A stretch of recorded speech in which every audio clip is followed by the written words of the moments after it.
Welcome back to Bred to Perfection. Now, sit back as we play one of our fan favorite episodes. Entertaining, informative, and educational. Inspiring content that makes a difference. This is the Maximus Troy Publications Broadcasting Network. Join the Academy.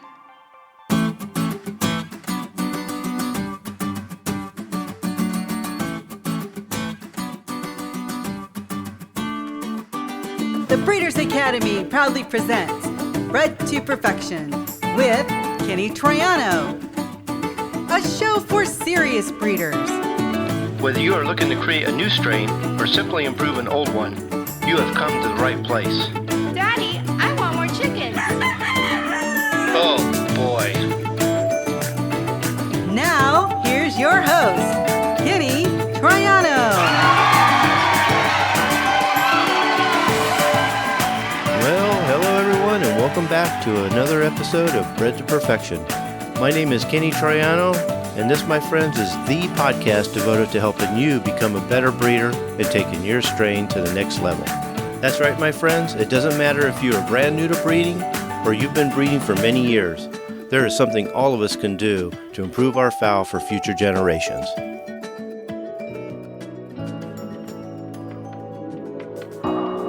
Kenny and I were talking yesterday about a coaching call that he had did the day before.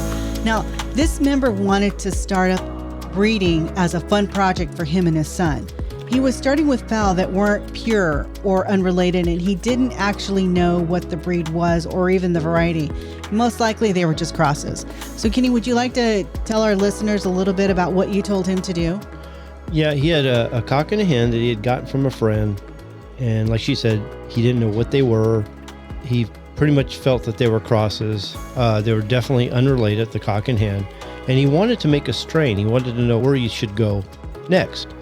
So I talked him through, and we came up with two ideas. Well, first of all, I believe you can create a strain from any cock and hen.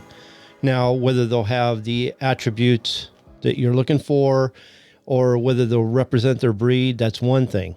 But you can create a strain from any cock and hen.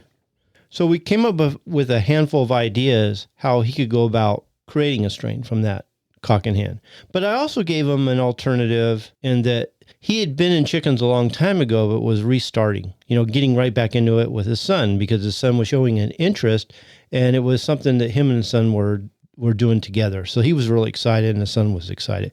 So I told him there's some issues like the cock and hen, they may not have the right color, they may not have the right conformation of body because they're just getting back into it, to use this pair as a experimental to actually play around with them, using different breeding methods and learning how to, select them and direct them along the way, or learn which traits they need to cull along the way. And maybe spend a few years with those before they actually start to create a strain. And if a strain emerges from this, then they can just follow through and make it happen. Or maybe down the road, maybe 3 years down the road, they'll actually find a really nice, pair or trio from a reputable breeder with birds that best represent their breed and variety and strain. And then they can just from there continue the strain and then improve along the way. So that's kind of how this coaching call went. Well, when Kenny was telling me about this coaching call that he had, the first thing that came to my mind is, oh gosh, yeah, what breeding method would you use? And then I thought to myself, well, what are all the breeding methods, that are out there that are available? And then a question came, shouldn't everybody know what all these breeding methods are? And so I thought, you know what? It's time for me to pick Kenny's brain and come on and talk all about breeding methods. So that's what we're going to do today. So with that being said, I'm going to read off the list of all the different breeding methods there are, and then we're going to pick them out one by one and discuss them all. So here we go. Here are the list of breeding methods. Got crossbreeding, outcrossing, backcrossing, inbreeding, line breeding, double mating, recombinant reciprocal selection. Okay, we got that one. And then the last one, grading. Before we get started in talking about breeding methods, I just want to emphasize the fact that breeding methods they have a particular function and a purpose, but by themselves, they're actually quite insufficient. They don't quite do the job completely. To actually use these methods properly, they need to be used for a specific purpose at a specific time for a specific length of time. And sometimes they need to be combined with other methods to work properly. Because if you're not using these methods properly, you can actually cause more damage than good. Actually get yourself into more problems than the benefits that you can get from them. So the best way to use breeding methods is through like a breeding program. And the programs are set up in a way to use certain methods at a certain time for a certain length of time. And then you move on to the next method and then the next method. And that's how you create a strain. For instance, if you're just using line breeding, eventually you're going to get yourself in trouble. You're going to reach the dead end zone, which means you're going to be forced to bring in outside blood to give them the genetic diversity that they need to keep on going. Then you pretty much destroyed everything you were trying to do. So I just want to emphasize the fact that these are just breeding methods and that to use them properly, you actually have to set them up in an actual breeding program. Having just said that, it brings to mind to me specifically like the inbreeding method. A lot of people don't like inbreeding because, oh my gosh, all the different things that can go on when you're inbreeding. But it's when you're just using that method as your main method and not using other methods with it. It's like everything else, you can get in trouble with it. So it gets a bad rap. Am I on the right track? Oh, yeah, absolutely. Okay. I just thought about that just now. So yeah, you've got to use different methods whenever those methods need to be applied and not just go with one type of breeding method your whole breeding. For instance, there's a lot of these breeding methods that people either use too much, don't know about, or are afraid of. And some of these, like inbreeding, I almost don't look at inbreeding like a breeding method. I look at it as a tool. It's a specific tool to accomplish a specific purpose. We'll get into more of these. We're going to tackle these one at a time, but hear what we have to say between the different methods that we're presenting. Hopefully this will open your eyes to what's available and how to use them. Or when to use them. Or when to use them and for how long. But understand that breeding methods are one part of a breeding program made up of many methods. And that's important to understand because if you really want to make substantial progress, you have to look at it that way. And this is something we actually offer at the Breeders Academy with a breeding program. I have actually two breeding programs.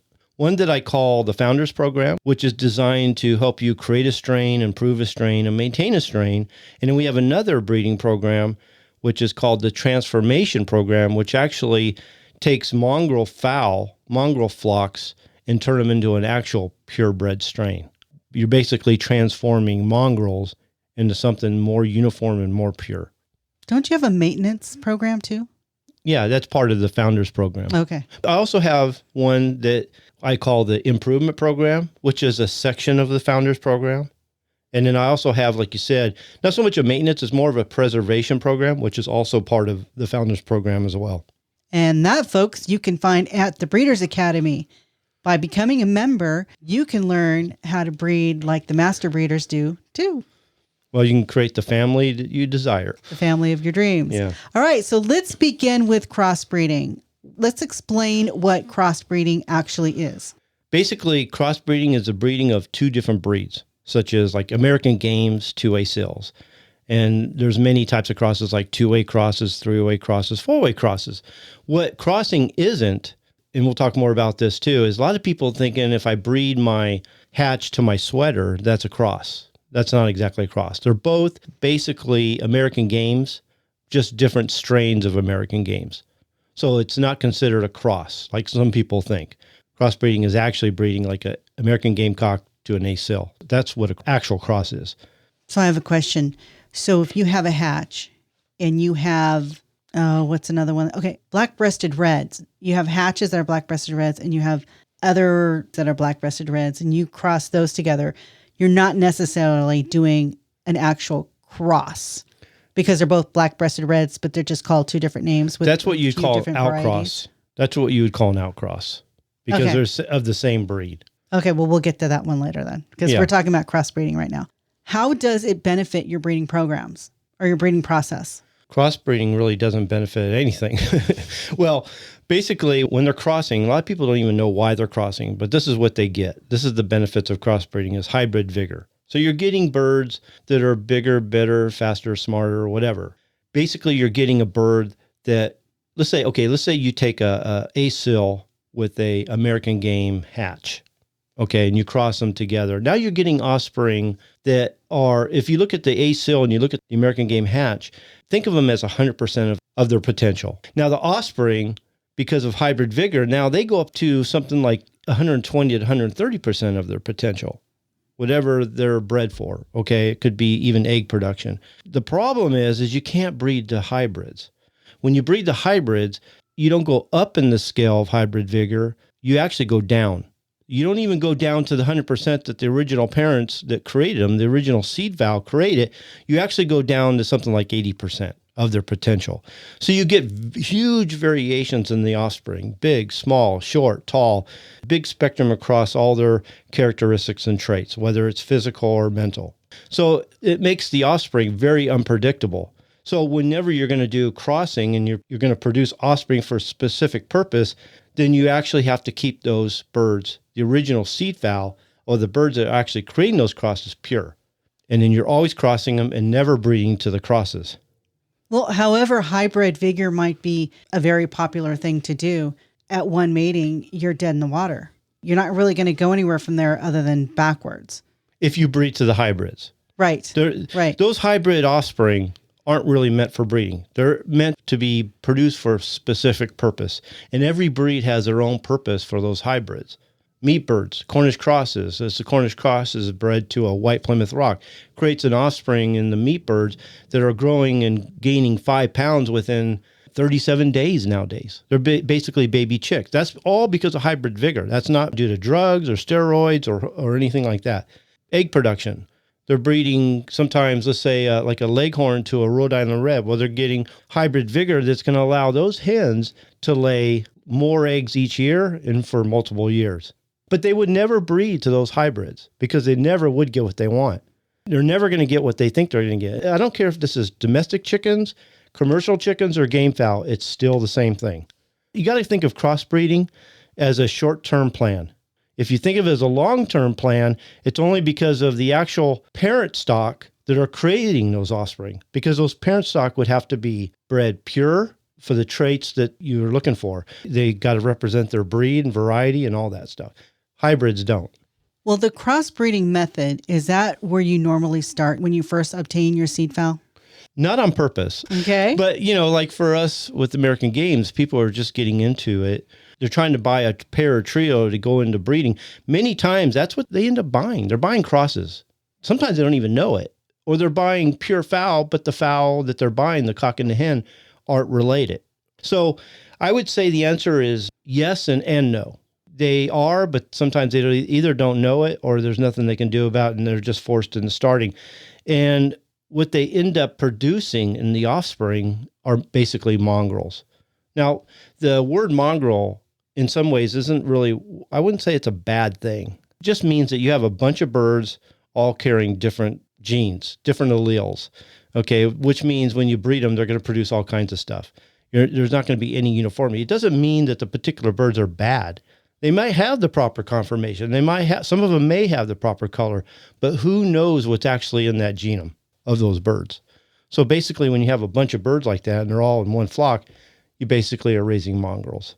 Do you use pure fowl for crossbreeding? You should. If you really want to get offspring with the proper hybrid vigor and the production and performance qualities that you're looking for, you're really better off breeding to produce those offspring, to produce those hybrid crosses.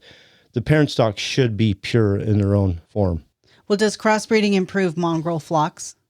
No, it makes it worse. And that's the problem. Everybody's breeding all these things and they keep bringing in new blood all the time. They keep saying, okay, for a couple of years they were doing well. I bought, a pair from so-and-so, and for a couple of years they were doing great. And then all of a sudden they went haywire on me. Everything went wrong. They weren't producing or performing like they were. So now I've got to go and I got to buy another cock, either from the same breeder or from another one. And they just keep doing that every year and think that's the way it's done. And basically all they're doing is making them more and more mongrel. And they're in a treadmill they can never get out of. And this is especially true when you're dealing with 3 and 4-way crosses. It just becomes exponential. It just compounds itself to the point when you don't know what they are. But, what these guys will do is say, oh, it looks like a hatch, or it looks like a radio, or it looks like a sweater. So then that's how they sell it. I see. So basically, this part would be for those who are always looking for high quality, high price fowl, only to cross them. I just want you to understand where you're basically going with that and how that's a treadmill that you'll never get out of and never get the results you're looking for. All right. So let's move on to outcrossing. What is outcrossing? Well, we kind of mentioned it a second ago, but outcrossing is similar to crossbreeding, except in this case, instead of breeding 2 different breeds, you're actually breeding birds of the same breed and variety, but from different strains, from a different breeder. They may look the same. It's like, let's use a domestic chicken for this, because we all can relate to it, like a barred rock. Barred rocks, pretty much, if you walk to anybody's farm, you know right away they're a barred rock. But if you were to look at the barred rocks on this farm and the barred rocks on that farm, and then you look at a barred rock over here, one of them may be an actual breeder barred rock. Then you have a couple that are from hatcheries, and then you have one that's just been breeding them, don't know what direction they're going in. They're all barred rocks, but they're not from the same family. So you're taking the risk that you're going to bring in weaknesses, disease, traits that are hidden in the family. Outcrossing is especially when you got an established line, it's a very dangerous way to go. It's something you would want to do only as a last resort. All right. So with that being said, how is this method best used? Let's say you have a family that is definitely lacking in a trait. No matter what you've done, no matter how long you've been breeding them, they just seem to lack that particular characteristic or trait. And the only way to actually improve that trait is to bring in new fowl. And sometimes you need to do that.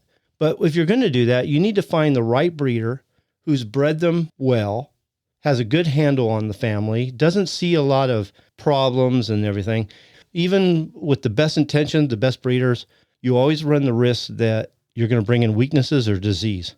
I would actually say if you're going to bring or do an outcross and bring new blood into yours, create a subline. Create a subline on the side and create a whole new family by breeding birds of yours into that, and then slowly transforming their bird into your birds. And within a handful of generations, like 5, 6, 7 generations, you'll know by then whether there's any hidden problems that could affect your fowl. If after a number of generations, you're breeding them and you're not seeing any weaknesses and they're actually improving your fowl, then you can go ahead and integrate that into your birds. And that's the key too, is you never want to bring in blood into your family that is inferior to the ones you have. You always want to bring in birds that are always better than yours. You want your birds to rise. You don't want them to fall. You don't want someone else's birds to bring your birds down. This is very important. So whenever you're out crossing, always look for birds that are substantially better than yours. I have a story I tell a lot at seminars, and I'll tell sometimes to my coaching call, my students. It shows the dangers of outcrossing. There was a time when we were getting into, I'm a breeder of American games. My wife likes domestic chickens, and we were trying a handful of different birds to see which ones we liked the most. And we were kind of leaning towards the Welsumers. For me, my wife had different ideas at the time. She likes the Morans, and we kind of went that way too. But the Welsumers kind of appealed to me because I always liked that black-breasted red color.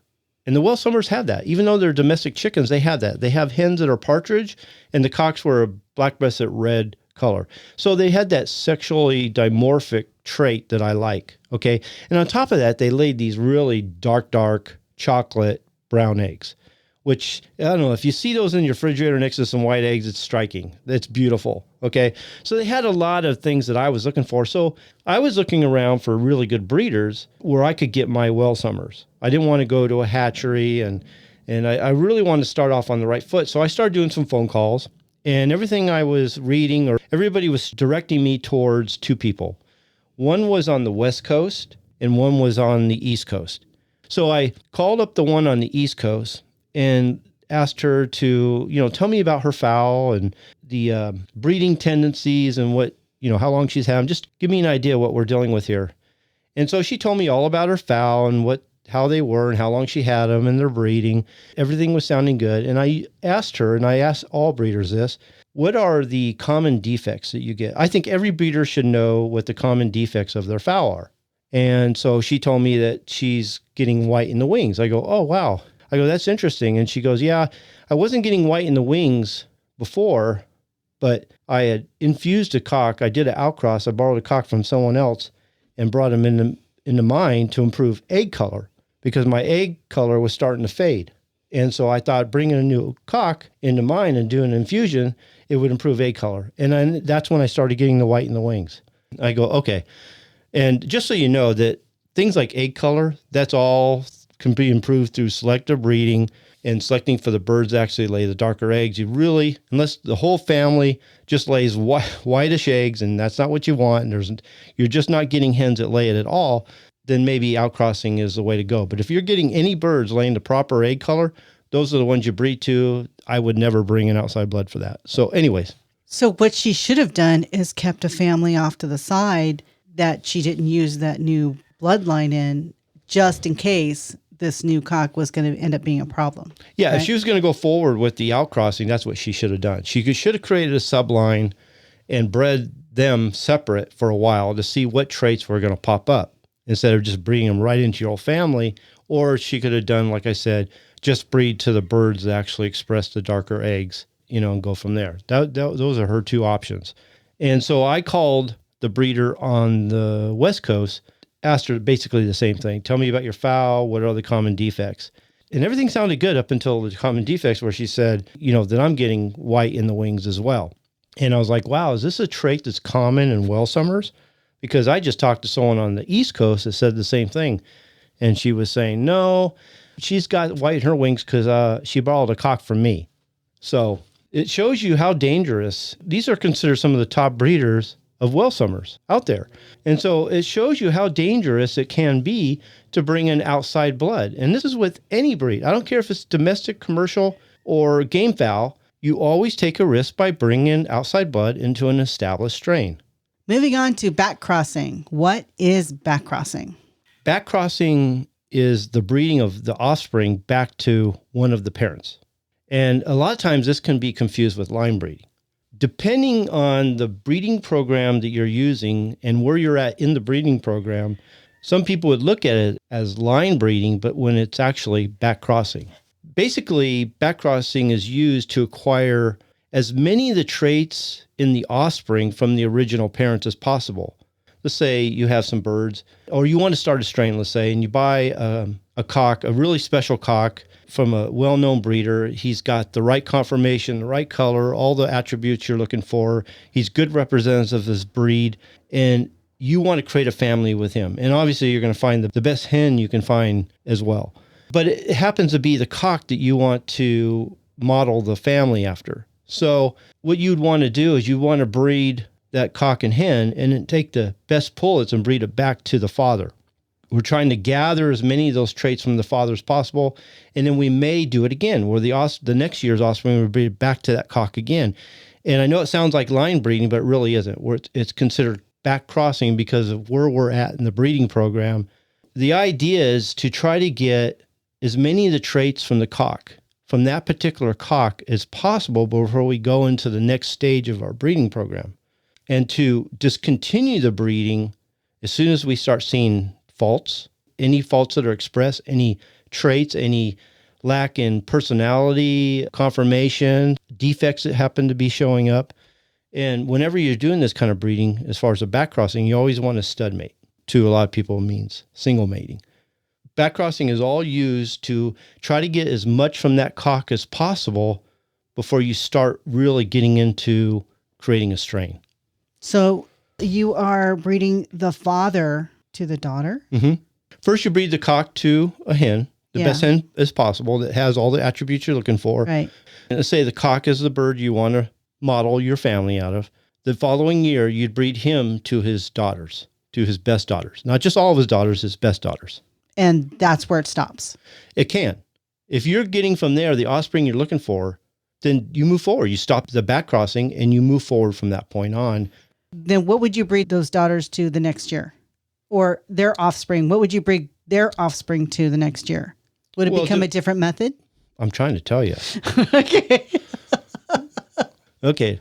I don't want to get too deep into that part because it really depends on the fowl that they're producing and the direction you want to go and the family you want to produce. Like the founding program, that would actually discuss what would be next after a back cross. And then it would also, the founders program would also show you whether you even want to do a back cross, because you might not want to do a back cross. Sometimes doing a back cross is actually not the right thing to do. Sometimes you just want to breed that cock and hen, those seed fowl together, and then move forward from there. I don't want to give specifics on this point because the founders program actually lays out what direction you should go depending on the fowl that you're dealing with and the fowl that are produced. All right. So here's my next question. And I know we're not to line breeding yet. It seems like the differences between back crossing and line breeding are very minuscule. They're almost the same thing. The goals are different and the purpose is different. Because of where you're at in the breeding program and how it's going to be used, it's either considered a back cross or a line breeding. Okay. So the goal of the back crossing is to perpetuate all of the traits from the father. If he has what superior you're looking father. for, if Okay. he's got the right conformation, the right color, he's free of defects, he's healthy, has all the production qualities or all the performance qualities you're looking for. But you got to understand where back crossing is separate from line breeding is that back crossing is a short-term gathering of traits. Okay. It's not exactly a cloning of the cock at this point. It's a matter of trying to get the most of that cock before you move forward. Because you got to understand that when in the offspring are 50-50. They've got half the hen's traits and they've got half the cock's traits. Correct. Okay. You're dealing with dominant and recessive traits. You have a whole mess of polygenic traits that you're having to weed through. There's some weaknesses from the hen that you're going to have to weed out. There's some from the cock. What you're trying to do is you're almost trying to weed out that hen. That hen has helped you, start the family off, but now what you're trying to do is you're actually trying to weed her out. Use an abuser. Yeah. So it's important to understand that some people think that they're back crossing when they're actually line breeding. Okay. Or they think they're line breeding when they're actually back crossing. So they actually get them reversed. They get them mixed up on which one they're doing. Like I said, it just really depends on where you're at in the breeding program and your plan. So I know we're not to line breeding yet, but I've got to ask this question because it's similar to back crossing, but not the same. Is back crossing kind of the short term, not a forever mating? Right. Exactly. That's a good way. Method? Yeah, that's Okay. actually a good way of saying it. That back crossing is because back crossing, you may only go 1 or 2 generations. You may get what you want in the next offspring. That hen might be awesome. You could actually back cross to the hen too. It doesn't always have to be the cock. But from there, you might get the offspring you're looking for, and you can move on to actually creating a strain from that. Where line breeding is you're basically trying to clone that bird.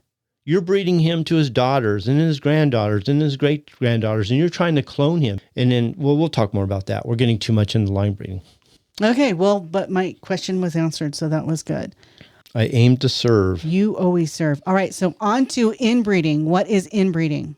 Inbreeding is the breeding of closely related birds. The closest way to inbreed would be brother to sister. That's the closest form of inbreeding.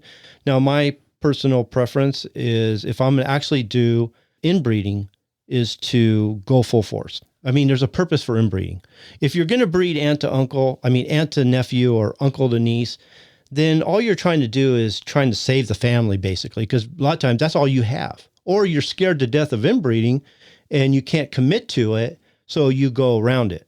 When you're going aunt to nephew or uncle to niece, you're not really accomplishing what inbreeding was all meant to do. It's a great tool. Well, explain what you mean by go full force. What exactly does that mean? Well, I'm going to tell you. Okay. First of all, you got to understand that inbreeding, I don't think of this as a method. I think of it as a tool. It's a great tool for intensifying the genes. So if you've got 2 birds, let's say you've got a brother and sister that are near perfect. I mean, they really have all the traits you're looking for. Take the brother and sister, breed them. Now from there, you're going to get offspring that are really good, but you're going to get some offspring that are really bad. It's like, if you remember that movie Twins with Arnold Schwarzenegger and Yeah. Danny DeVito, it's similar to that. It's like all the genes, all the good genes are going to be collected into some birds. All the bad genes are going to be collected into other birds. And then you got some in the middle that kind of got good and bad in both. They're not bad, but they're not great. They're okay. There's only two reasons to do inbreeding in my mind. One, if that's all you got and that's what you need to save the family, or when you're creating a strain, because it's such a great tool for intensifying the genes and then weeding out the crap and then moving forward. Does it tighten everything up? Yes, it does. It actually consolidates all those genes into the birds. Because you're doing inbreeding, you got to select hard and you got to cull hard. Let's say you hatch 100 chicks. Out of those 100 chicks, you might only get a handful that are worth a darn. Okay, from there, especially when you're creating a strain, you want to select that one stag that is above all the rest. He's the standout. He has good conformation of body, he has good color, he's free of defects, healthy, the whole bit. And the same thing with the pullet. And you breed them together and then you can move on from there. But a lot of people are afraid of inbreeding depression because you're breeding so close. Now you got to understand, birds, reptiles, fish, their genetics are different than mammals. Mammals can only take a certain amount of inbreeding before they start seeing actual inbreeding depression and a lot of defects showing up. Chickens, they can actually take a lot of inbreeding before you start seeing expressions of, defects and faults and things like that. And a lot of times if you see a change in size and weight, performance ability, things like that, it's 99.9% of the time, it's because you selected improperly. It's not because of the inbreeding. Inbreeding depression shows itself in other ways, in that a lot of times the eggs don't hatch, or you get real low hatchability overall. The chicks, when they do hatch, are lethargic, they're weak, they're not very thrifty, or they may die within a week or something like that. So it's important to understand that if you think you're inbreeding and you're inbreeding too far and you're starting to experience inbreeding depression, those are the first signs of inbreeding depression. And the good thing is inbreeding kind of fixes itself, because you really can't keep inbreeding depression going because the eggs either don't hatch or the chicks die and they're weak and you've culled those out anyways. So if you're selecting properly and you're selecting for vigor, you're really not going to see the effects of inbreeding depression. And if you start seeing differences in size and weight and other things like that, you need to start looking closer at the birds that you're selecting for breeding, especially on the hen side. It's a lot easier to select cocks than hens. That can actually sneak by you. A poor looking hen, she might be a little smaller than the others. You excuse her because she's healthy, and all you're looking at is the cock, then you're going to run into a problem down the road. And you're going to start seeing signs which some people would call inbreeding depression, which are not. And in the Founders Program, it shows you when to use inbreeding, right? Oh, yeah. All these methods we're mentioning right now have a purpose somewhere in the Founders Program. We'll be right back after a word from our sponsor. This show is brought to you by the Breeders Academy, where we will help you to increase your knowledge of breeding, advance your skills as a breeder, and help you to improve the quality and performance of your fowl. As a member, I'll provide you a roadmap that you will need to create a true family or strain. Starting with a cock from one breeder and a hen from another breeder, no problem. We can help you to turn your flock of hybrid crosses or mongrels into a pure family or strain, and show you how to continually improve that strain each generation. We'll start by showing you how to select your seed fowl and how to turn that seed fowl into a high-quality foundation strain. Our proven breeding programs and specialty courses are designed to take you step by step through the breeding process. And best of all, I'll be there to help you every step of the way. We urge you to check it out. You have nothing to lose, and you can cancel at any time.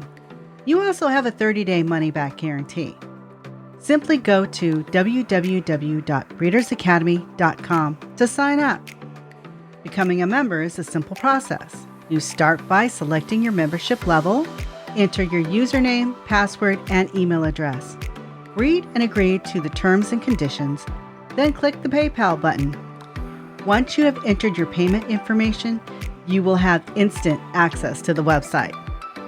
The Breeders Academy will not only change the way you think about breeding, but improve the way you breed your fowl.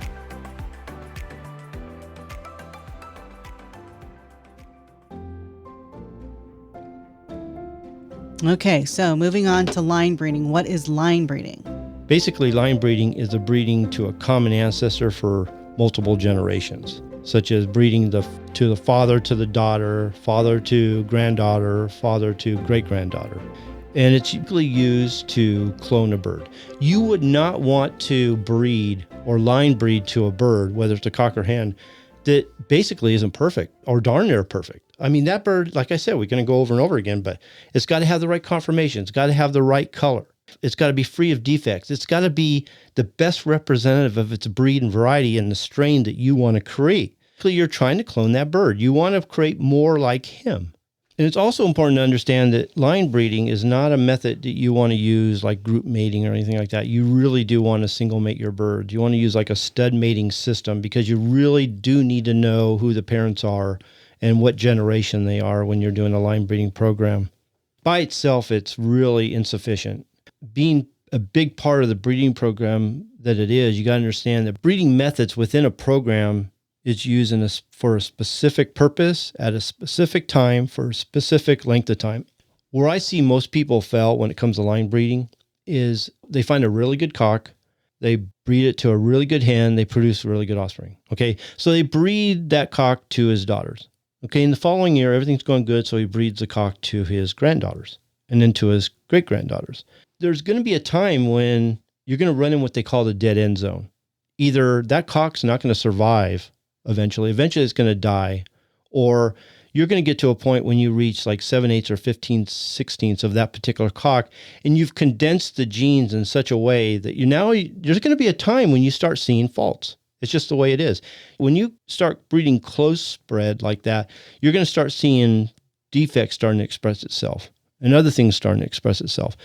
And this is where most people fail because they just either want to continue the line breeding program with that cock until to the bitter end, or they start seeing the faults and they feel like, okay, now there's something really bad in here and it doesn't work. There's something wrong with the family and they get rid of the family, or they think, okay, there's something wrong here, so I'm going to bring in a new bird to fix it.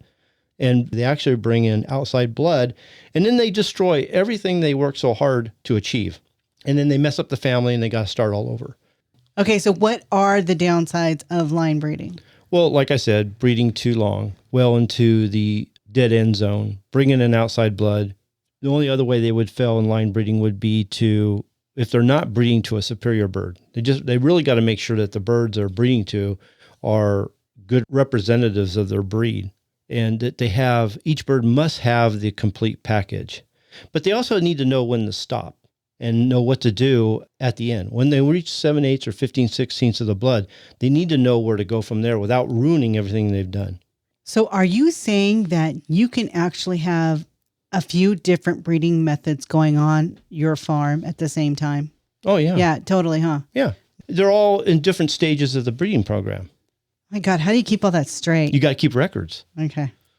But the result is awesome if you do it properly. And that's why I create the Founders Program, because it's laid out for you. It says, if this happens, you do this. If this happens, you do this. You take it from this step to this step to this step. So it's not actually as complicated as it's sounding. It's not complicated. You just need to know what to do and when. See, the Breeders' Academy is all about that Founders Program. And then the courses that are on the Breeders' Academy support the Founders Program. Like the defects course. It shows you what defects. There's a lot of people don't even know what defects exist. I've been on so many farms, they didn't even know that was a defect, or didn't even know they had that. Conformation of body. That's a course that we provide on the Breeders' Academy that helps you select. We have a whole bunch of articles on just selection alone to show you what to select and why. It takes you into the genetics so that you can match your birds properly and then predict what your results are going to be before you even put those birds together. We have a program on the laws of inheritance, which will help you understand the breeding process. The Breeders' Academy is set up and it surrounds the Founders Program, but the courses all support the Founders Program. And I've seen this so many times with breeders who they had a good handle on it. I was helping them with it, right? They had great fowl. They were doing a line breeding program. They're making a lot of progress.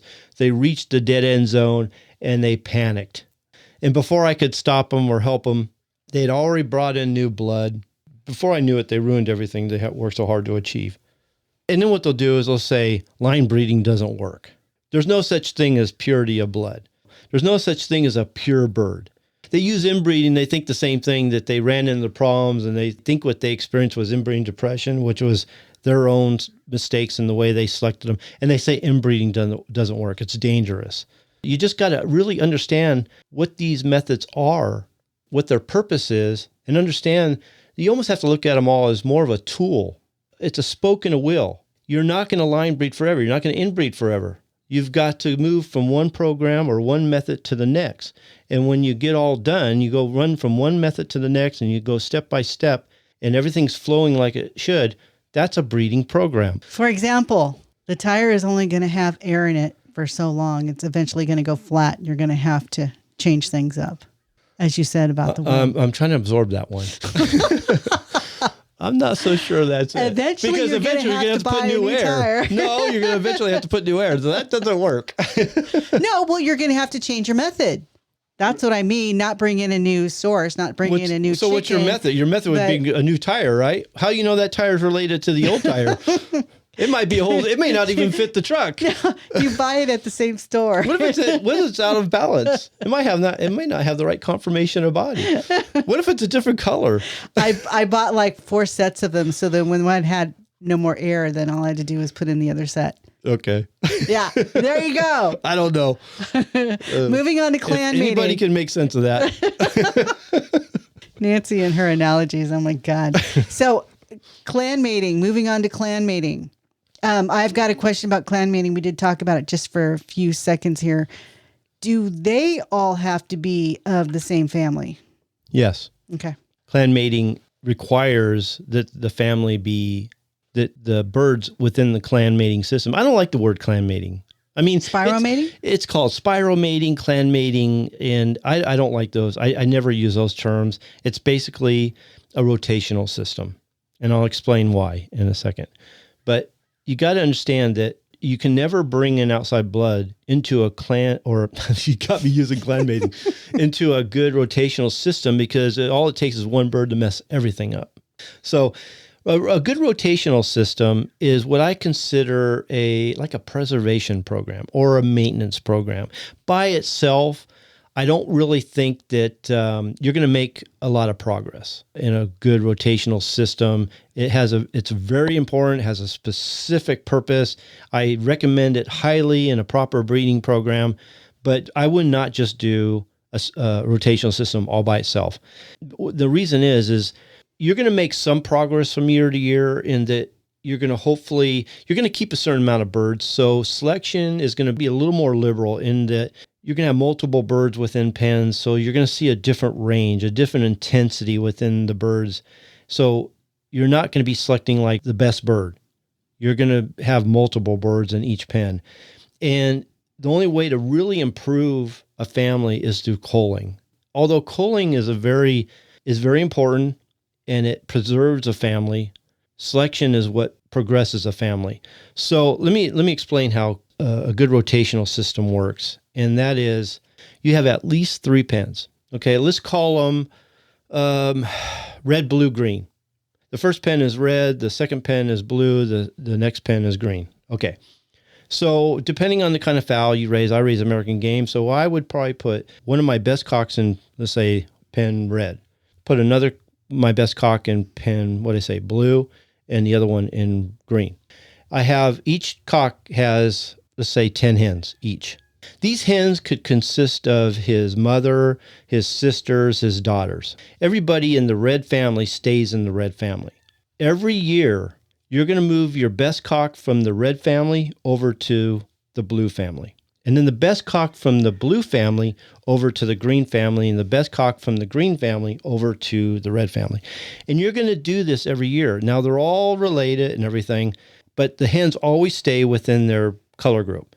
And this is going to help you get improved genetic diversity without bringing outside blood, thereby keeping the family pure. And if you do it properly and you cull anything that shows a defect or poor health or anything like that, you could actually keep that family going forever. Now, what I recommend that some breeders don't is to maintain an improvement program on the side. That improvement program, the top offspring from that improvement program, you would integrate. You could actually, because they're the same family, basically, the same birds, you could integrate those birds into your rotational system. That's one of the ways you can actually improve the birds in your rotational system by infusing birds from your improvement program into the rotational system.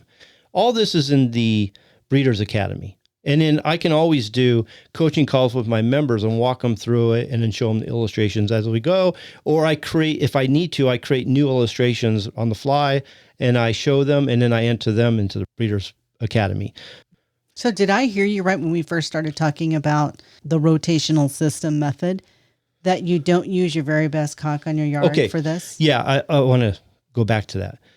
I'm not going to say you want to use your best cocks as possible for your rotational system, but your very best, your standouts, the top, should be used in your improvement program.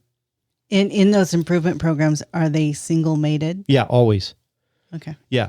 Now you can do group mating, what they call group mating or pen mating with a rotational system. That's perfectly good. That's a great way to use a group mating system, is to use it in a rotational system. But whenever you're inbreeding, line breeding, those should all be stud mating. Those should all be single mated. Well, how do you know when the method is the right one to use, and at what stage of your breeding program do you use these methods? Are we talking about all the breeding methods? I'm talking about this type of method. We talking about the rotational system? Rotational system, yeah. You're using it all the time, actually. It's never, okay, I'm going to use it now and not others. Rotational system is something that should be used all the time. Even from the beginning? If you have the birds, I mean, you might be starting with a seed fowl.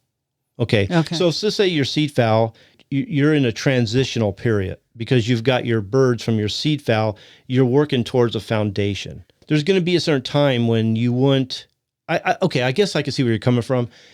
You wouldn't really start a rotational system until the family's starting to reproduce birds that are good representatives of their strain, when they're starting to be more uniform and they can repeat themselves. And you have enough of them. And you have enough of them. Yeah. Okay. So you wouldn't just clan mate any birds. That would not be a good idea. So when you get to a certain point, let's say you get into the line breeding section or stage of your breeding program, and you're actually starting to produce some pretty uniform, pretty good representatives of their breed type birds, and you see that they're in the direction you're going, you could actually take the offspring from that and actually start a good rotational system and just improve them along the way.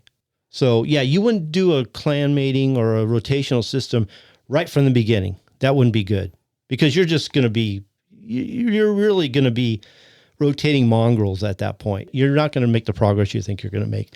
So it really has to be somewhat of an established family, have enough offspring, enough individuals from an established family to create a good rotational system.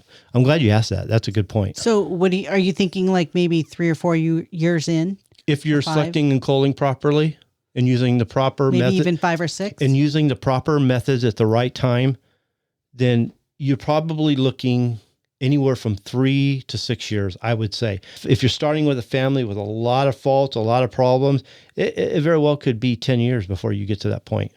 Okay. It really depends on the fowl you're starting with and how well you're able to select the right birds, get them to a state of uniformity, to a state where the family is actually a family and not a bunch of mongrels. And you've actually, because if they're coming out uniform and consistent in all their traits, you're doing a good job of actually weeding out the bad traits and perpetuating the good traits at that point. And that's important. Moving on to double mating. What is double mating? Double mating is having like a hen's line and a cock's line. It really works great with birds that are sexually dimorphic, like American games, where you have the cocks that are one color and the hens are of another color. So basically what you're doing is you're taking the hen line and you're breeding them in such a way that it improves the color by breeding certain stags with certain colors to the hen's line and certain colors of pullets and hens to the cock's line. And you're trying to intensify. I don't really like the double mating system.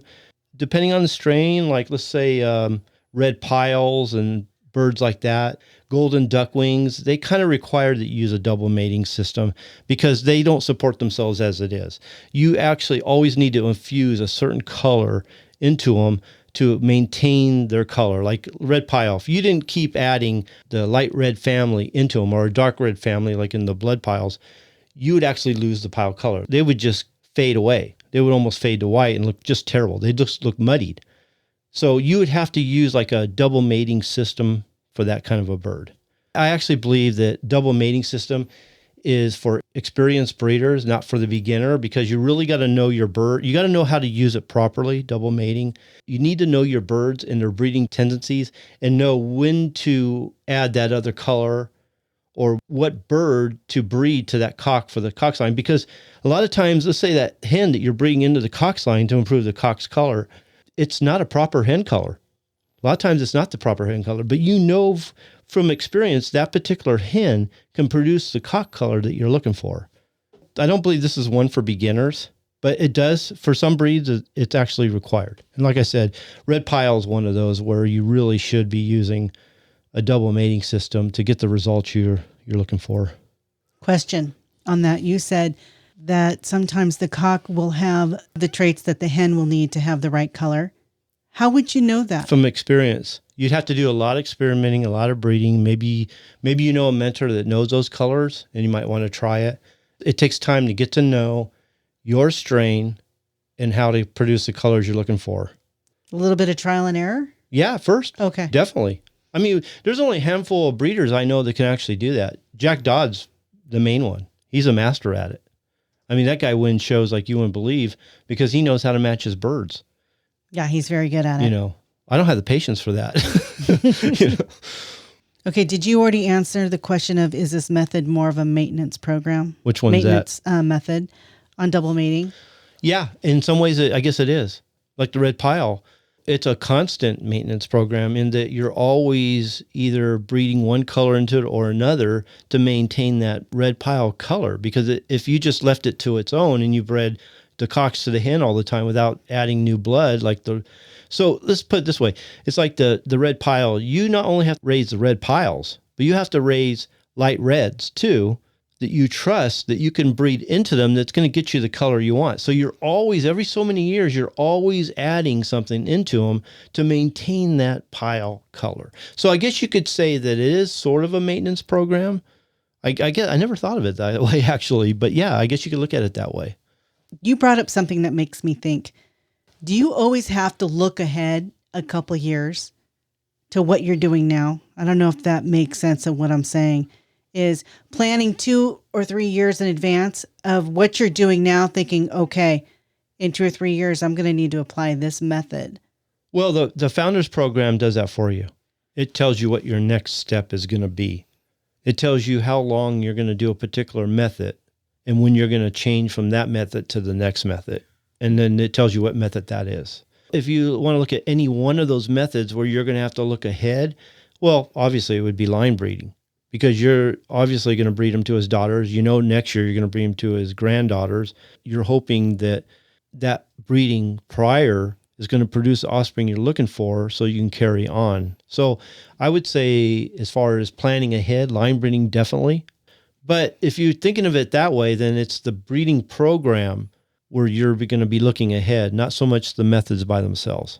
I'm telling you, if you're just looking at methods all the time, you're going to be in more trouble than it's worth. You're not going to get the benefits of that method. It's going to be a short-lived method. And if you're not ready for the next method to take over and take that fowl to the next level, you're actually wasting your time. So basically, a good breeder is a breeder that knows a few years in advance what he's going to need to do and is preparing for each step of the way. And that's easier if you know your fowl. If you have an established strain, like my reds out there, my Maximus line, yeah, I'm planning years ahead. I'm looking at what I have here. I'm looking at the stags and the pullets running around out here that they're going to be my future breeders. And I'm watching them, seeing how they're developing. And if they're going to be the fowl that I'm looking for to take them to the next strain. And I'm looking at the birds I already breeding to, like some of the brood hens, knowing that, okay, are they good for another year? How many years am I going to get from them? Are they still, am I seeing any unwanted triggers that are coming up, that are starting to develop as they get older? Is this the hen I'm going to breed to this stag next year? Yeah, I'm always planning. I guess you could say I'm always looking ahead 1 or 2 years. When you're starting a new strain, it's really tough, especially in the initial stages of a breeding program. It's really hard to look ahead exactly because you're just trying to get it to the next step, and you don't know what that next step is until you're looking at the offspring and see what you have to work with. So it really, you have to get maybe 2 or 3 stages into the breeding program where you could say, okay, now I'm starting to see progress, and now I can plan to do this, and this will take them to the next level. Up to that point, you're taking the genes, you're recombinating the genes. You're trying to get to a point when you're starting to see some uniformity. You want to get to a point when you're starting to see that they're going in the direction you were hoping for, or maybe take advantage of this trait, or the variation pops up and you want to take advantage of that. Those first stages are the hardest when it comes to crane straight. It's the hardest because most people give up in those first stages. They don't understand the progress that they're seeing is actually normal. They're not understanding those traits that they're looking at or the progress that they're making. They don't understand that that's where they need to be to get them to the next level. That's exactly what they want to see. And that's what a good breeding program like the Founders Program does for you. It shows you that you're in a good place. You're right where you need to be, and you're almost through the fog. You got to get through that fog, get into the sunlight, and then it's from there, you're not going to see as many bad traits. The offspring are going to be more predictable. You're not going to be culling as hard. Selection's going to be easier. Once you've established the strain, it's a matter of just, I guess you could say, maintaining them. At that point, the progress is slower, but your overall fowl look great. And you're just at that point looking for little variations that you can actually just take advantage of and tweak the birds as you go. Just don't breed to the wrong bird and mess them all up. That's all. You know what I mean? Okay. Recombinant reciprocal selection. Who came up with that name? Recombinant reciprocal selection. It's all through all the poultry books. You can't open a poultry book without seeing that. All right. So what is that? And when I used to study that years ago, it was funny. I could look at that and I could process it in my mind in a few different ways. So I always somewhat discarded it, but it wasn't until I talked to Don Schreider that he kind of made it clear. And then after talking to him and seeing how he described it, and then looking back in the books, I could see, okay, now I see where he gets at. Okay, yeah, that's good. And so I've kind of clinged to it ever since. Before that, I kind of discarded it because in the books, they don't explain it very well, but it was Don's description that brought it to light. It says, okay, yeah, I see why they're saying that. Okay, so this is a method that commercial breeders use all the time. When it comes to commercial breeders, they never want their pure fowl to get out. These are protected lines. They're so protected that they have great-grandparent lines, grandparent lines, parent lines, and then they've got the birds that the consumer gets to see.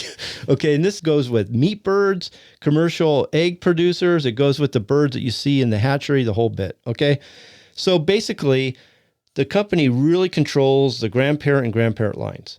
Those are separate lines. Those are the most pure lines. And what they do is they produce offspring from that, which goes into the parent lines. And companies like hatcheries, they get those parent lines. Like they'll get a hen from this particular line and a cock from the other line. And all they can do is produce hybrid offspring from that point on. They can never produce anything pure. They can't replicate it. They can't reproduce them so that they create their own. They're always forced into going and getting more fowl from those original lines, those grandparent lines and stuff. So what that does is it gives birds the hybrid vigor for the purpose for which they were bred, whether it's meat, eggs, or whatever. Depending on the breed, you get that hybrid vigor and it improves performance and production. Okay, I don't want to get in too much into that part of it. But a lot of game fowl breeders and some domestic chicken breeders, I see them doing the same thing. They just don't know what it's called. They don't even know that in some ways they're actually doing it like the commercial breeders. They have their pure this, let's say they have a pure hatch, and then they have a pure Kelso family. They breed them together. They only sell those crosses. They never sell you their pure stuff. So those crosses are actually pretty awesome. They're actually pretty impressive. People get them and go, oh, wow, these are the best birds I've ever had in my life. Then they breed them, and then they get, like I said, you can never produce a hybrid, so you get variation all over the board, big birds, small birds, fat birds, skinny birds, you name it, tall birds, short birds, it doesn't matter. And then they go, oh, wow, these are junk. So that's when they start bringing in new blood, and they just keep crossing, hoping to improve them, or they do what the breeder hoped they would do and come back to them for more birds. Recombinant reciprocal selection is just that. The breeder has 2 pure strains, which he crosses. He produces hybrids, and he sells the hybrids. He never sells his pure stuff. It's done in the commercial, domestic, and game fowl industry. And the one who suffers is the people The buying buyer. those, thinking they're buying really good fowl. They are sort of, but they're not breeders. They're not brood fowl. They weren't meant to be sold as brood fowl. They're not going to reproduce their own kind, and they're not going to produce fowl that you thought you would get. You're going to get quite a different bird. And that's the good and the bad of recumbent reciprocal selection. And the ugly. Yeah. Grading. Are we talking about A's, B's, and C's? What is grading? yeah. And how is it used? Actually, you kind of are. Oh, seriously? Yeah. Okay. It's time to make a joke. Sort of, yeah. Grading is a very interesting method. It's a part of my transitional program that I teach in the Breeders Academy. There's a lot more to it, but the grading section of it is basically what you do. Let's say you have a group of hens and there are crosses. Now, these hens can be related. They could be sisters, or they could be a group of hens from breeders from all over the place, and you want to create a strain from that. Basically what you're doing, what grading is you're transforming a flock of mongrels into a pure breed. And this is very possible. And a lot of people are going to be pissed at me about this, but you can actually replicate a breeder's farm by using a grading system. And what I suggest you do, let's say, and I've done this, so if you look at my Tecumseh line, they are very much Johnny Jumper's birds. They have a lot of my Maximus line in them, but they're very much Johnny Jumper birds. And I'll tell you why. I had gotten a hen from a friend it was a pure Johnny Jumper hen. And so my first breeding was with that hen with my Maximus line cock. Now, if you look at those birds now, they're identical to the Johnny Jumper birds. If you came on my farm, I swear, you'd look at them and go, those are Johnny Jumper birds. Were they pure Johnny Jumper? No, but they look like the Johnny Jumper birds. And I can maintain that now. They're at the point now where I keep replicating them and at this point keep improving them and maintain that line. You can copy another breeder's birds by using a grading program. The grading program is actually an awesome program. In the Breeders Academy, not only I use the grading method for the transformation program, but I have a number of other methods that go along with it to actually create the strain from that. Very interesting. So those are all the methods that we're going to discuss today. I've got a couple more questions for you, Kenny. Is it important to know how to do each one of these methods to further your success as a breeder? Yeah, actually I do. I think that all these methods have a place and a purpose. And if you use it at the right time for the right length of time, and you use them in a proper breeding program, I think they're all important. I think every one of these have a place. And then if you know all these methods, is it easier to decide which one of these methods to use together? It depends, on your breeding program. I've seen other programs that didn't even make sense to me. I've looked at other breeding programs where I didn't understand why they were taking from this method to this method and why. The Founders program I created a long time ago. I've tweaked it along the way. I've been using it for years. I've created multiple lines with it. I've been helping other breeders with that program to create their lines, and it's really successful. It's gotten great praise from the top breeders around. And I really do believe the Founders program is the best program out there, especially for creating a strain. It has elements for not only creating strain, but it will also help you. Let's say you already have an established strain. There's elements of the Founders program that help you improve an already established strain. And then it helps you maintain the strain for, forever. As long as you don't bring in outside blood, you're selecting properly, culling hard, you can maintain that strain forever by following this program. Are there some methods that just don't play well together? Crossbreeding can ruin everything, okay? If you're a true breeder, you shouldn't crossbreed. Unless you're using the recumbent reciprocal selection method for that purpose, which, if you're going to use that method, I don't have a problem with it overall, but just let the buyer know what he's buying. That's the main thing. If you're going to do that method and that's how you're going to sell your fowl, I think the buyer should know that they're buying cross fowl. That's it. It has a purpose. I mean, commercial breeders have been using it forever to protect their lines and everything. I get that. I'm not downing the system. I'm just saying that the breeders using this system need to be honest with the breeder. But as far as mixing these lines, crossbreeding doesn't, as far as I'm concerned, doesn't work with any of these. Crossbreeding is the one that really stands out to me that you want to stay as far away from as possible, especially if you're trying to create a strain or you want to maintain or improve a established strain. Crossbreeding is the kiss of death. Is there actually one method that will give you the best success? That's I get that question a lot. If I had to pick one. Only one. Yeah, only one. And that's something that I'm reluctant to do because it's a false security. I mean, it really doesn't work by itself. It only works for a short period of time, and then you're going to have to do something else.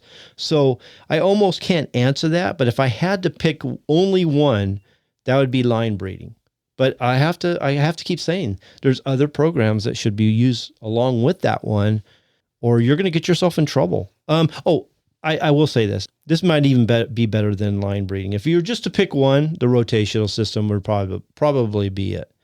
My only caveat is that it's really tough to make huge progress from year to year. Progress is going to be very slow in a rotational system. If you're not selecting properly and culling, you actually could go backwards if you're not actually being proactive on the birds you're actually mating. But if you're selecting properly and you're culling hard in a rotational system, that's slow progress, but it is progress. So if I had to pick one and only one, a rotational system is the way to go. Throughout this podcast, we've been talking about a program called the Founders Program. And I'm not saying methods, I'm talking about program now. Can you tell the listeners a little bit exactly what a program is?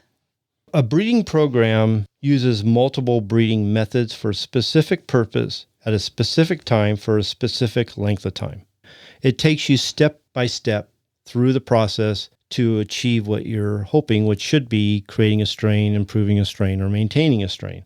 That's a proper breeding program. There's a lot of breeding programs out there. A lot of them that I've seen just didn't make sense. They didn't take you to the next breeding method for the right reason. It almost was like they threw it together. It didn't even make sense to me. And I've seen a few in books and things like that.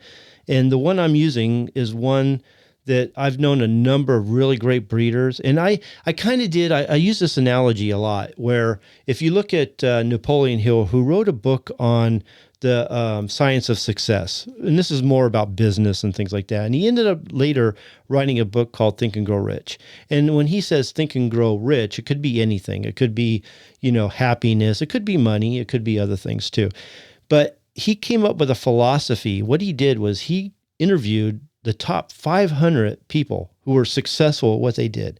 It could have been anything. It could have been sports. It could have been happiness. It could have been the billionaires and the millionaires and stuff like that. And he took he asked them some specific questions. He took what were the common denominators that they all shared, and he made a book from that. And that's kind of what I did with a lot of the breeders that I know that were successful. I talked to them, and I drilled them, and I made them crazy with questions, and I saw how they were doing their fowl and watch how they did things. And I basically took the common denominators that they use to create their strains and improve them and maintain them along the way. And I created the Founders Program, and then I used it, and it worked. Okay, then I showed it to them, and they're like, wow, I've never seen it written on paper like that. That's really cool, and I like it. Yeah, I do.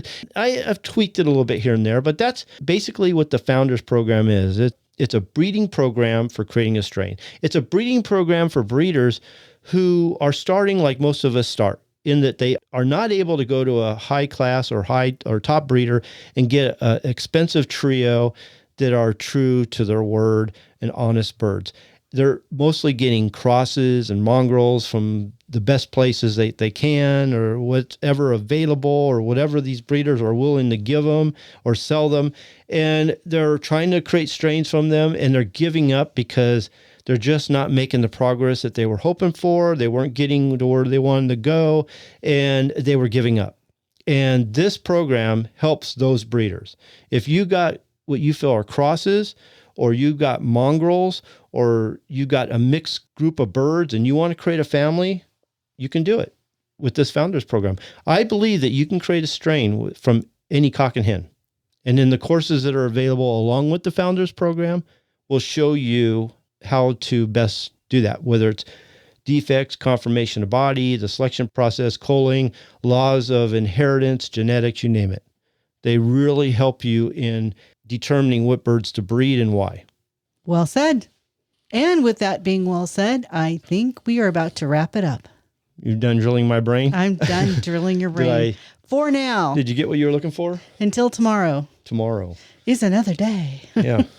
So I hope you got a lot from this, and I hope it inspires you to become a breeder, to maybe create a strain of your own, and to take your fowl to the next level. And I hope you enjoy this episode and all the episodes that we provide. We try to provide a wide range of information in our show, and we really do have that attitude, like when we put a new show out, that the listener goes, wow, let's see what they did today. Because it's always, you never know what we're going to come up with or who we're going to interview or the information we're going to provide. We've had some of the top breeders. We've had the top nutritionists. We've even had a little 10-year-old girl who has, quite frankly, impressed a lot of people. So you never know. And not only are we going to have more coaching calls and interviews with expert breeders and professionals, we're going to have, Nancy and I, we call them lessons. We never, it could be a wide range. Trust me, I will never run out of material to talk about. No, you won't. My list is huge and it just keeps on growing. Stay tuned, everybody. We've got a great coaching call coming up right after a word from our sponsor, the Breeders Academy.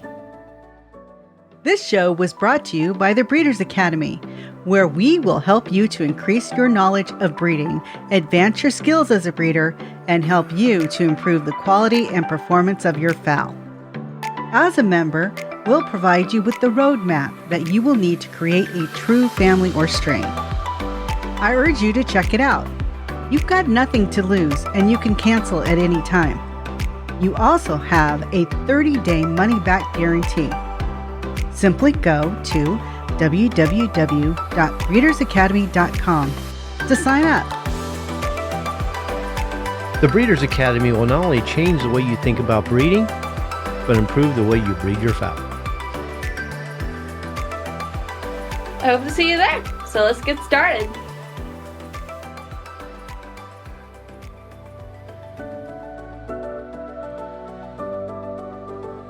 So how do you like the website? Yeah, the website is great. I love it. I get in there and start reading, and there's a lot in there. It's worth it. We're adding new stuff to it each week. And then Frank and I are also doing videos, so there's going to be more and more all the time. Just don't feel like you got to absorb it all at one time. Just take your time. Oh, yeah, absolutely. I mean, I try to do an hour or so every night, read a couple articles, and I talk to my friends, and I tell them, I'm like, man, it's worth it. You need to get in there. Yeah. Well, hopefully they will. Yeah, for sure. It's definitely growing. It's been really good. I'm really happy with it. So how can I help you today? Yeah, I was wanting to just talk to you a little bit and then get your opinion also on some of the pictures I sent you. Okay. My one concern about the grays was the color of them. Did I send you a picture of the hens? I see a folder here with grays in it. Let me see. Okay. Yeah, there's a couple gray hens here. I was wondering about the color of the hens. Now, I was reading on that. They were supposed to be with the salmon breast, and What kind of grays are they? they were Harold Brown grays. Oh, were they really? Okay. Yeah. I thought maybe they were law grays. I had got them from a friend, and they had them around for quite a long time, and supposedly they got them straight from his farm. So that's the story I'm told anyway. You know, a proper gray hen should have that partridge color like you would see in a black-breasted red type color. It would be like a partridge stippling with some bluish gray color. And then, like you said, it'd be salmon-breasted. That is the proper hen. When they're done right, they produce the best grays. But I'm telling you, the law grays, and I don't really get caught up on the name, but everybody I know who has law grays always has hens like you have here. They are usually able to maintain the cock's color pretty well if they don't add in some red blood. When you look at other grays, they tend to have the red leakage in them, and the hens are way off. So when we're dealing with grays like this, I know your hens aren't right, but there's not much you can do about that, because if you try to change that, you're going to change the cocks. So we're just going to leave that alone. When it comes to the hens, you got to pay more attention to what the offspring they are producing, making sure their type and conformation is right. Now, I'm looking at your gray roosters, and they actually look pretty good. Yeah. Yeah. I'm not seeing any red leakage. I'm not seeing any white in the tails. There is one rooster here. If you separate his wing into the wing bow, the wing bar, and then the wing bay, working your way down the wing. If I look at his wing bar and his wing bay, it's not as pronounced as it should be. So his color is a little off. But when I look at the other two pictures, his color is really good. Okay, good. Yeah, the original pair were brother and sister. Okay. Now, you got one folder here with grays, and there's 3 pictures here. Are 2 of the pictures the same rooster? Well, there was 2 younger stags I know I sent you a picture of, and they looked alike. There was one that was with 2 hens, and then the one by himself was the older cock. I'm not sure if you can tell that or not. Well, I think I can see which one you're talking about. It says broodfowl, and then the pictures are image 0, image 1, image 2. And the ones that are image 1 and image 0 actually look pretty good as far as color. My only question is, are they the same cock? Because there's one picture here where his tail is kind of cockeyed. And if it's the same rooster and he's good in the other picture, then I'm assuming he's going to be good. Color-wise, they look really good. Okay, good. I mean, I was wondering about that because I read too on some, I don't know what you call it, at the very end of the hackle feathers, they have like that real little black stripe. That's pretty normal. You don't want too much of it. They call it penciling. That's pretty common. Yeah. Very seldom do you see it silver all the way down. You just don't want it too thick. And in the grays, I don't see it very often. These guys look pretty good. I'm not seeing any red leakage either. No, they were supposedly kept pure. And I went and worked for this guy and lived with him for 7 months. And I actually acquired all my new brood fowl from him. That's been like almost 3 years now. So I've been doing this for about 11 years. I've been around him my whole life, but I pretty much started over at that point because I had started learning more and he had really good fowl. I mean, he got into it and went out and actually found some of the best stuff he could find. And I felt pretty lucky to get a hold of what I got. I think you got some pretty good birds to start out with. I mean, these would be your seed fowl. Have you checked out the Founders Program yet? Oh, yeah. Yeah, I've been reading up on it. Yeah, I just want you to get to know that because I really want you to follow that. I want you to figure out which ones are going to be your seed fowl and then move forward from there. Yeah, absolutely. Because I was pretty much thinking that coming into this, once I finally joined and read the Founders Program, I was like, even as far as I've went in them couple years, I pretty much could look at everything as like seed fowl. Because I still have the original stuff anyway, most of it. But do you think that that's a good way to go? Even if you had pretty good family to start with, stage 1 of the Founders Program. I'm leaning that way more and more. There was a time when I would see someone with what I'd call a really good strain that's established, that you didn't have to start from the beginning because you had an established strain and you could start anywhere. The only time I would actually say that these days is if you've already had the family for years and you know the family really well and they're pretty much a foundation, you just want to fine tune them. I've changed my mind about the fact that let's say you go buy a trio or a pair from an established breeder who has an established strain, who has a good foundation. You still don't know those birds well enough. You don't know them like he does. I can tell you that right now. So I'm more inclined, and I've been telling more and more members to start right from the beginning of the Founders Program. I don't care how good the birds are. If you're buying or getting new birds from somebody or they're given to you, even if they're established, to start them from the beginning because you're going to get to know a lot about that breed. You're going to fine tune them. If you do it the way I'm saying inside the Founders Program, you're probably going to select them better than the original breeder did. And you can clean them up faster so that when you get into the cloning program, you'll be in much better position because there's a lot of people cloning birds that they shouldn't be cloning. And if they were to run their birds through the Founders Program, through the first few stages, then they would be in a much better position to go forward than just jumping right into the cloning program. You know what I mean? Yeah, absolutely. And I think that's the step that I've been missing all this time, really. The first 3 stages? Yeah, right. It was amazing once I got in there and read it. And, you know, it's like I hear you say, I listen to your podcasts and videos and stuff quite a bit. And it's just like everything makes more and more sense all the time. Yeah. The whole website surrounds that founders program. I want to say it's everything, but it's the programs and courses throughout the website that support that program. I see a ginger in here too. Yeah. What do you think about those? The hens, they go with the ginger? Yeah. Because those are partridge. I'm looking at your ginger cock. What were you told they were? So I just have an idea what we know what we're dealing with here. All I know is that they were red quills that come out of Alabama. Okay. That's what I was wondering. The original gingers, like what we see in the Old English games, they were like a crowing bird, more or less related to the black-breasted black-red color. They're kind of in the same color group. And you look at birds like we have today in the American games, you don't see very many of them. They actually have bred the black-breasted red into them and created duck wings out of them. It's not a big deal. I mean, if you're okay with that and you want to keep breeding them, you can. You can create a family out of that, no problem. Because he's duckwing, right? Yeah, he's very much duckwing. So that's just something you're going to have to deal with.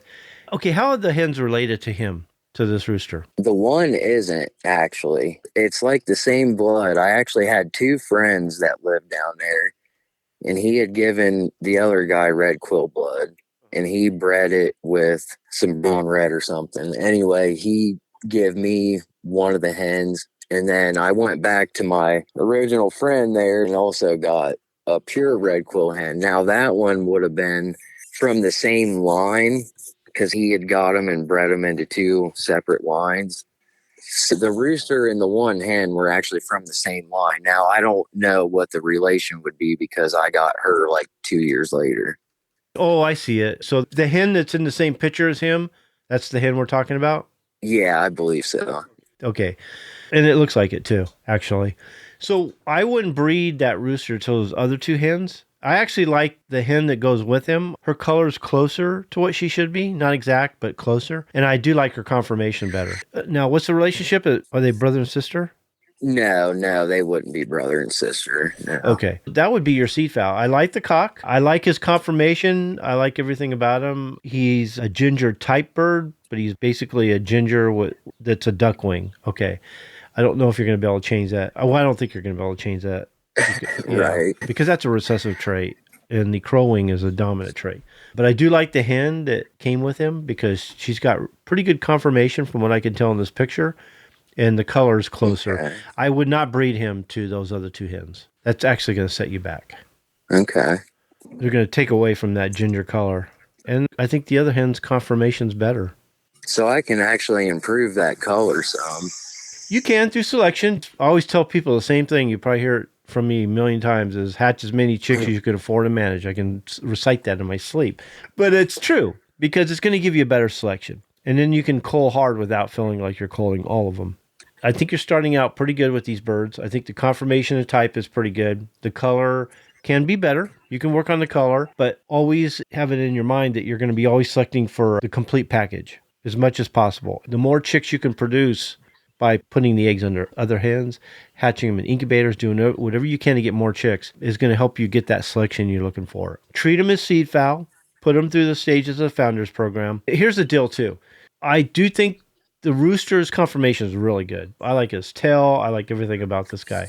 When you use them as seed fowl and you breed them together and you get the offspring, here's what I want you to look at. When the chicks are born and they're starting to mature and they're starting to look good, examine the quality of those chicks and ask yourself, are they better or worse than the parents? If they still need a little more from the parents, then what I want you to do is I want you to select the best pullet and breed it back to this guy here. But you never want to breed back to both. You never want to take the offspring in a back crossing situation and breed them back to both parents. Because what we want to do is we want to consolidate the gene pool. We want to narrow down the genes. I don't want you to broaden it by breeding to both parents and then think you're going to go in two different directions. We don't want to do that at all. So look at the offspring. Are they better or worse than the parents? If they're not as good as the parents, we're going to back cross the best pullet to him. Yeah, I can see where it gets hard doing that stuff, because if you have a cock like that, that's good. Whenever you get past that first mating, it's almost hard to not use them again. You know what I mean? I see where people get hung up on that. Oh, yeah. You can use them in other breedings, just to mess around. But as far as this breeding program, if he's done his job If these produce offspring better than him, then you don't want to go back to him because you're just going to introduce all the genes that you've been trying to weed out. We need to always move forward, never backward. And I if the, gotcha. yeah, good. Because a lot of people do get hung up on that. I can understand their frustration, especially when they spend a lot of money. Right. That's where they fell. That's good. Like you said, move forward. That's something I'm looking forward to because actually, I did collect quite a few eggs from her, set them under some other hens. Oh, good. Then I kind of let her go set already. So I do know one thing. I got just a little bit too much going on. Whenever I was gifted this stuff, I kind of had a variety and a pick from it, and it was all pretty well bred stuff. I mean, he had solid lines and he did a lot of crossing with them, but I know I need to slim down just a little bit. But And if he does a lot of crossing, then you better be prepared to do some culling because you're going to have some genetic diversity you're probably going to have to weed through. If he's done some culling and these were part of that, then you got some cleanup to do. That's all it means is you're just cleaning up as you go because you want to get to the point when you're doing your cloning program that you've got birds that are good enough to clone. Is this rooster good enough to clone? Pretty close. I like a lot of things about this guy. A little deep in the color. I like to maybe brighten up the color just a little bit. Like I said, he's got really good. I'm a sucker for good conformation of body and type. Okay. I can excuse a lot of color problems if they have really good conformation. And he's actually doing pretty good. I think the hen you have here is going to be pretty good. I'm really anxious to see when you breed them together what the offspring look like. When you get to that point, send me pictures and we'll take a look at them. yeah, that makes me feel better. I was kind of, I don't have many people I can talk with. Usually a lot of the guys around here, they won't even say much to you. It's like, and my dad's been in this all his life, but he don't even have nothing to do with them anymore. So I don't really have anybody else's opinion on stuff. And that just makes me feel better about it a little bit. Well, that's what I'm here for. And that's what the Breeders' Academy is for. And I want people to understand that too, is when they join the Academy, that they're not just thrown in there. You're not just on your own. We can do these coaching calls. I mean, if you ever have any questions, and it's just a sentence or two or one quick question, or you can ask that inside the Breeders' Academy. But if it's more entailed or deeper or it's going to take more explanation, then we can always do these coaching calls like we're doing now. Because I want to make sure that when you get off the phone here, you've got a good plan, you feel good about where you're going, and you're not confused. Did you happen to see that picture of what I called brown red? I was wondering what you thought about the color on that one because he's crow-winged, I think, but he actually has just a little bit of white underneath of his wing. The picture I see here, it's not the greatest angle. I might need to see different angles, maybe even a video. I can only tell you what I see from the picture. I would watch see if he's stilted, like his legs are too straight, like a stork. I can't see his color really well. It does look like he may be trying to be a true brown red. You don't see that very often, so that'd be good. I cannot see his wings, so I can't tell you if he's a true crowing or not. His toe angle from the angle I have with this picture doesn't show me a whole lot. I kind of need to see different angles and maybe in a video to really tell you what I think about him. Now, the hens, they come real dark, like black with like straw neck. That straw neck is actually showing up on this cock too. Oh, really? Yeah, I'm seeing the yellowish tint in his hackle and his saddle. Oh, okay. That's coming from the hen. Yeah. And that's where I was kind of talking about. I know I have a little bit too much because I actually have him and one of his daughters. And so I bred them this year and she's already sitting on egg. But I was just wanting to kind of see what comes out of that and see if they look good. Yeah. I mean, that's what we need to do is the only way to find out their potential is actually breed them and see what they produce. So that's the experimental side. I mean, I pretty much have my grays and my black-breasted reds, and then I really do want to go on with the red quills. And then the brown red is there if I can make it happen. Yeah, I would need to see the hen because you may be leaving something out about the hen that would make a big difference. Like you say it's black, but is there anything else being expressed out of that? The hackle you said is a little bit lighter. I need to see exactly what you mean by lighter. I need to see a better picture and maybe a video of him too. Okay. Well, actually, I guess she's probably almost like partridge, like a real dark black Oh, see, partridge. that's exactly what I was talking about. Yeah. Yeah, that makes a big difference. And it would tell me, just from what you're saying, I still need to see her, that she could produce more really good brown reds, actually. Right. And it got me curious about the color of that because I've heard you mention it a few different times. And I know I don't see too many people that have them around here. Yeah, true brown red is very rare. I know Frank Bradley, he has some brown reds, very striking, very beautiful. What most people are calling brown reds are actually black-breasted black reds, and they just call them brown reds. I don't know how that started, but they're not brown reds, okay? Right. They're far from being brown reds. I just don't know how that ever started. I've been in this I'm going on 60. I've been doing this since I was a teenager, and they were calling them brown reds then, but they weren't brown reds. I mean, I've been listening to you for a couple of years and, being on some of them groups, and I always like to talk chickens. So, I always was looking up stuff and talking about stuff. And the more I got into it, it's just, we are losing it, I think, with people in the hatch and the kelso. Because they're crossing them. Yeah. They're not even close to being those birds anymore. Now, here's as close as I will come to that. I know a lot of members, when they get on coaching calls with me, the first thing they say is, now I know you're not into the name game, but it's the only way I can tell you what I have. Oh, I totally understand that. So I'll tell them, tell me what you have.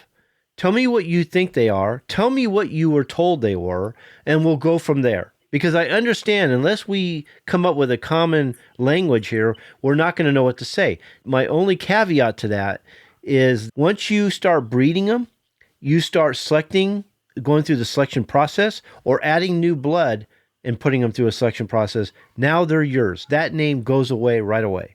Right. It's insane for you to try to carry on whatever they have. Look at mine. When I first bought them, they were considered the Colonel Givens hatch. That's what they were called.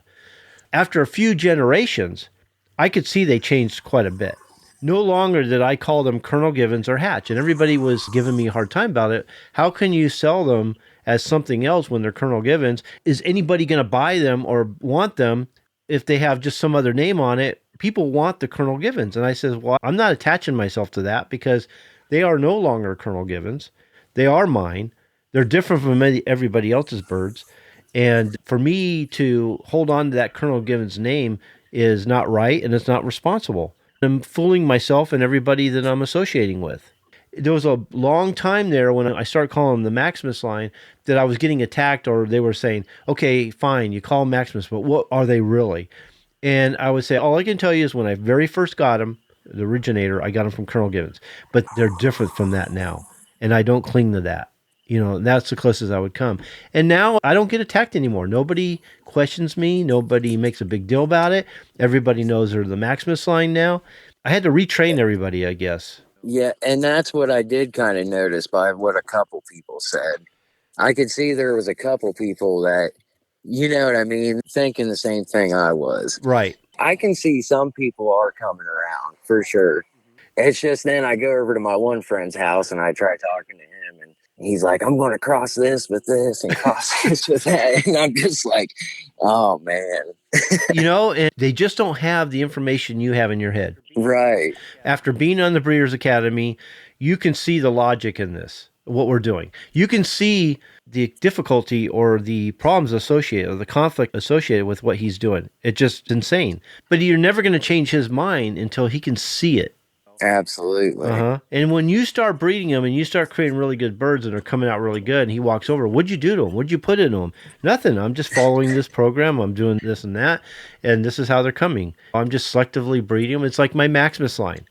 I started with some pretty bad fowl. They just weren't that great. Okay, I didn't really know how bad they were at the time until I took pictures and analyzed them from year to year. But by just selecting for the traits that I liked and fine-tuning them and looking for the variations that worked in my favor, I changed the family. To this day, I've never added outside blood into that family. I know, and it is pretty amazing, the pictures of the ones you had in the beginning and what you have now. It's amazing what they have in that gene pool. How many things are in there as far as the variations that can pop up that you can take advantage of. I'm always telling people, and I love showing that picture. I'm embarrassed at the same time because that's what I started with. But I love showing that picture because it shows that you can start with some pretty awful fowl and create a pretty good family out of them by selectively breeding them. Think about evolution, the way it works in the wild. Evolution, the environment, the predation, the diet that they live on, little by little weeds out the weak birds, the birds that can't survive in that particular environment, and continues on with the birds that can.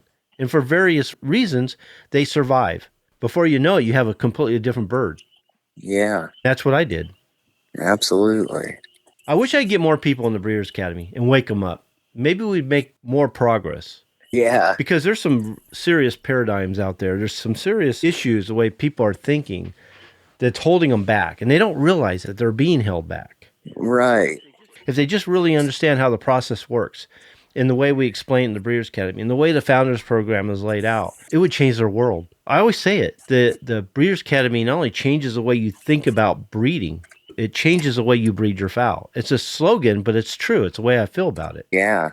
Yeah, and it's kind of funny because it's like I told you, I've been doing this for about 11 years. I've been around them. It wasn't until I went and stayed with that guy and worked on his farm that like I really started, I don't know, seeing things different and learning different things. I think part of it was being on a farm with somebody else's fowl other than mine too.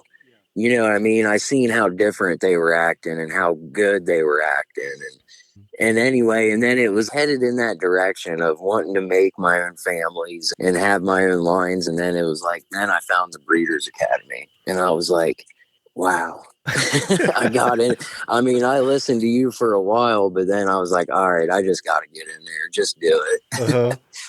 It was the best thing I could have done, seriously. Oh, I appreciate that. Yeah, thank you. Well, I just wish people would give it a try. I keep telling them, you join. If it's not for you, you quit. You can cancel anytime. It's not a big deal. I just want people to give it a try. I never hear anybody say that they don't like the website or the Founders Program. Right. Yeah, they definitely need to see it. Well, I had one other question about the black-breasted reds. I kind of just wanted your opinion on those also, what you think about the conformation. I'm pretty sure I sent you pictures. I'm looking right now. Let's see. There is a rooster. It looks like a black-breasted red. It was in the same folder as the brown red. I don't want to judge him because the picture may be off. I kind of need to see more pictures or a video of this guy because I think it's just the way he's standing, and I could be wrong. If you can send me more pictures of him, and is he a stag, by the way? Yeah, he's about bull stag age. Okay. Because his tail looks like it needs a little more development, and it could just because he's young. He'll look better after the next molt. Now, these other partridge hens, do they go with him? Yeah, they're his sisters. Oh, okay. Let me look at those. That might tell me a lot right there. So I had actually got to that step with them. Like I bred them and bred the original cock and hen and then back cross to him once. So that stag and them two hens there would have been like second generation. But Okay. Now, the pictures of the two hens here, overall, I like the picture number 6. I like her better. I don't like the conformation and type on the other one as much, but I like her head. I like how fine her head is. I do like that, but the other one's a little bit better. If that's any indication of what the rooster looks like, then I think he's going to be fine. But he's kind of leaning forward. He's got his back kind of flat and his head's down a little lower.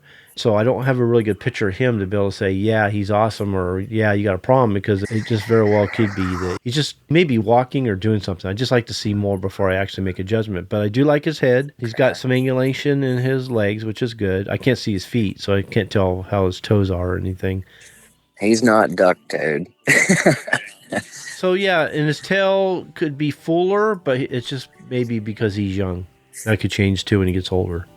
Okay. Yeah. Well, what I'll do is I'll get a couple more pictures of them and I'll send them and I'll ask the question then. That way it'll make more sense. Sure. But yeah, good deal. Yeah, I'm anxious to see how these all turn out. Yeah, for sure. I mean, I keep getting more excited all the time. My dad and granddad actually raised roosters and they always had grays. Then there for a long time, nobody really did anything with them. My granddad passed away and then my dad was pretty much done with it. So then I came back around and brought things back to life. I was playing with these chickens for quite a long time before I finally realized I want to do something better. Because to be honest, I think I kind of ruined them because I didn't really know what I was doing. Yeah. Well, I think they can be fixed. Like the gingers, the conformation is actually pretty impressive. I like the conformation of that cock for sure. The gray stags that I was looking at look pretty good. The ones I told you about. And the brown red, again, I'd like to see more pictures and maybe a video. And then I like to see the hen too. Okay, yeah. To be able to make a proper judgment. Okay. Might have to wait until she hatches out. Yeah. Be about a week or two. Okay.